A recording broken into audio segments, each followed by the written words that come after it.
Okay, we start with what is, without question, one of the most significant political events of our lifetime, and may prove to be quite a bit more significant even than that. But this is a Daily Wire report. Texas Governor Greg Abbott issued a defiant statement on Wednesday, pushing back against President Joe Biden's attempts to stop Texas from securing its borders against the millions of illegal aliens pouring into the state, thanks to Biden's reckless border policies. Abbott's statement comes after the U.S. Supreme Court sided with the Biden administration earlier this week, ruling that it could remove or cut through razor wire the state has deployed to stop illegal aliens from crossing the Rio Grande into the state. Abbott said in a statement, President Biden has violated his oath to faithfully execute immigration laws enacted by Congress. Instead of prosecuting immigrants for the federal crime of illegal entry, President Biden has sent his lawyers into federal courts to sue Texas for taking action to secure the borders. President Biden has instructed his agencies to ignore federal statutes that mandate the detention of illegal immigrants. The effect is to illegally allow their en masse parole into the United States by wasting taxpayer dollars to tear open Texas borders, security infrastructure. President Biden has enticed illegal immigrants away from the 28 legal entry points along this state's southern border and into the dangerous waters of the Rio Grande. Abbott continued, James Madison, Alexander Hamilton, and other visionaries who wrote the U.S. Constitution foresaw that states should not be left to the mercy of a lawless president who does nothing to stop external threats like cartels smuggling millions of illegal immigrants across the border. So this is, and then, the whole statement is actually really well. I'm not going to read the entire thing, but it's very much worth reading the whole statement because it's got, it's got some real Declaration of Independence type vibes to it, and for good reason. It's extremely defiant, as it should be. I should note that a bunch of other red state governors, DeSantis first, several others, including Kemp in Georgia, Kristi Noem, a bunch of others, have come out in support of Abbott, as well they should. Now, as I say this right now, at this point, the presumptive GOP nominee for president, the guy whose primary issue was supposed to be the border immigration, at this point has said nothing about this at all. Who's posting a lot over last night, quite a bit, about like other things that he's personally involved in, but not about this. But you do have at least the which, by the way, is inexcusable. Okay, this is anyone who's a leader in the Republican Party, and if you're going to be the nominee, then that certainly puts you at the top. Needs to take a stand on this. It's not enough to say, well, I've talked about immigration before. No, like this particular thing that's happening, you need to be there. I mean, Trump should be down at the border right now, getting 100% involved in this issue and being there up at the front, taking the lead on it. Like everybody, we could go through and look at the list of red state governors that have spoken up. Like I said, many of them have. And hopefully by the time I finish the show, they'll all have said something. But any that have not, I mean, even the Utah governor, Spencer Cox, okay, like that spineless, milquetoast guy, even he has come out in support of Greg Abbott. So everyone needs to speak up. And this is exactly what Greg Abbott needs to be doing. And if he holds the line here, he may well go down as one of the most significant political figures in modern history. And one of the great heroes in the history of the Republican Party. I mean, that's how significant this is. And I say that as someone who has been critical of Abbott over the years, but here he's doing something incredibly important. Each January, churches across the country commit themselves to observing the sanctity of human life and honoring the 65 million babies whose lives have been tragically ended through abortion.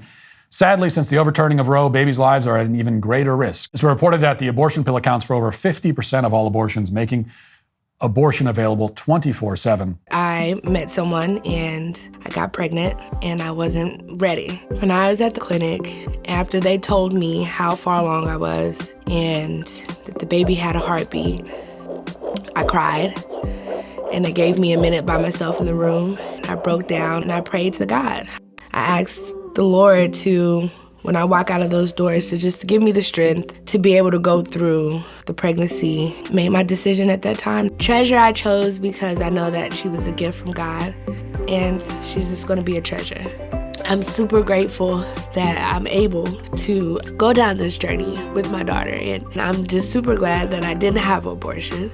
Preborn needs our help. For just $28, the cost of a dinner, you can sponsor an ultrasound to introduce a mother to her baby for the first time. 100% of your donations will go towards saving babies. To donate, now all you gotta do is dial pound 250 and say the keyword baby. That's pound 250 baby, or donate securely at preborn.com/Matt. That's preborn.com/Matt. Now, and this is to take nothing at all away from him, but it's also true that he is in the very advantageous position where, and this doesn't happen very often, but he's in a position here where the morally right thing to do is also the most politically advisable thing to do. So he's right morally, and he's right on the politics of this thing. And as I said, that doesn't always happen. Those things don't always line up. In fact, often they don't. But in this case, they do, because he's put Biden in a no-win situation. Biden is up against it here. The far left, to include the Democrats in Congress who have spoken out, Beto O'Rourke, has spoken out. Others in Texas have come out, and the far left, they want Biden to seize control of the Texas National Guard in order to forcibly open the border. They want him to use force to go in and open the Texas border. That's what they want. But that's a political disaster for Biden if he does that. I mean, that is a catastrophe. That is poison. If anything could guarantee a landslide loss for him in November, it's that. Just the very idea and the image as well of the federal government marching into Texas by force and tearing down its border fencing as hordes of illegals come streaming into the state, nobody who is not a far-left radical lunatic would look favorably on that. Everybody else would be utterly infuriated and horrified by it. And I think there's just no denying that. And that's true, by the way. This whole thing is a political landmine for Biden, just based solely on the fact that the corporate media is trying to ignore this whole story. So here we have the governor of Texas openly defying the federal government, ignoring the Supreme Court, and the story it's not even mentioned. I looked this morning, CNN, MSNBC, NBC News, New York Times, Washington, not mentioned. They're not even mentioning that any of this is happening. And that itself is extremely significant because it tells you a lot. Because if you didn't know any better, right, you would think that these left-wing outlets would go balls to the wall on this one. They'd be screaming about how Greg Abbott is a fascist tyrant, he's persecuting the poor Hispanics or whatever. You'd think that's what they would be doing with this, but they're not even trying that on this one.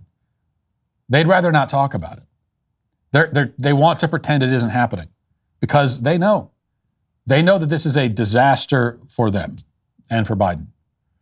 It's a disaster. Either Biden has to back away like an impotent clown, scurry back under his bed, like a scared puppy with his tail between his legs, or he has to totally usurp the will of the people in Texas and the Texas state government to forcibly tear down border fencing. The fencing that's there to protect communities from cartels and fentanyl traffickers and everything else. You have to go in and just tear it down. Which again would be perhaps the least popular move any president has made in an election year in 150 years. It's hard to think of anything, especially in our lifetimes, that would be more politically disastrous than that for a president in an election year. Oh, and by the way, he could start a civil war. So there's also that. There are some real Fort Sumter vibes to this thing, and that's pretty obvious. So this is what happens when you hold the line.